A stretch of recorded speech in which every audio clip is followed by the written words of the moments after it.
Hey everybody, Shawn here. Today I wanted to take a look at an iPad app that you can use with Photoshop. It's called Adobe Nav. So let's go into Adobe Nav here on my iPad. Go over to my photography, and then down here we have Adobe Nav.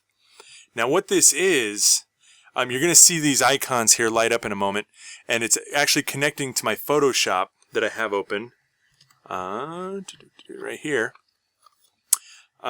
This was a thumbnail that I did for a previous video, and you can see over here on the left side all the different tools, and you can even notice these colors here. Those are for my Adobe Photoshop, and those will mirror what I have here on my iPad. So you can see here I've got various tools, and then you can see like these colors here, and if you notice, if I were to click this button here, this will make it black and white, and it'll get rid of the blue, and you'll notice the change that will happen down here. So I'm actually going to hit this on my iPad itself. Changes to black and white, changes over here to black and white. Now what I can do is any tool that I have available in Photoshop is basically available over here in Adobe Nav. And I can also even create custom palettes of the tools that I use most often. The ones I use the most often for when I'm doing thumbnails and stuff like that is, like the move tool and the type tool and stuff like that. And so it's pretty neat. So if I come into here, you can see right now I have the rectangle tool, the selection tool selected. But now on my iPad I can hit that and it'll switch me over. You can see it switching me over to move. So I'm here on my text layer, so I can pull my text around.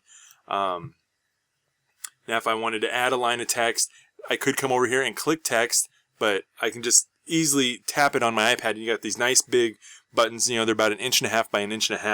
So I can hit that, enter the type tool, and then I can start typing straight away. So it's a pretty neat app.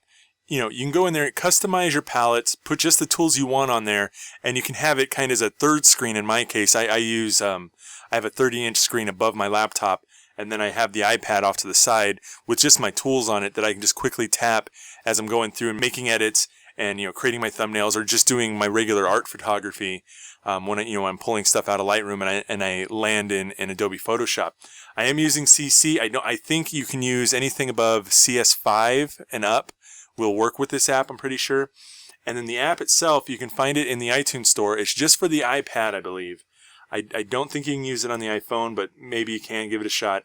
The app here, it's $2. I think it's well worth it for the amount of time I save and just the convenience of having the features I use most in Photoshop available on an independent display off to the side, and I think it works great. So that's a quick look at Adobe Nav for Adobe Photoshop. Give it a try. It's only $2. It's not a huge investment. I use it on my iPad. Like I said, I don't know if it works for iPhone. I don't have an iPhone. But give it a shot and let me know if you have any successes with it or failures with it. I hope you enjoyed this video. Please click like and subscribe. And if you have any comments related to future videos I can make or anything on Adobe Nav or Adobe Photoshop, please leave them in the comment section below. And as always, please let me know if there's anything I can do to help you make better photos. Thanks.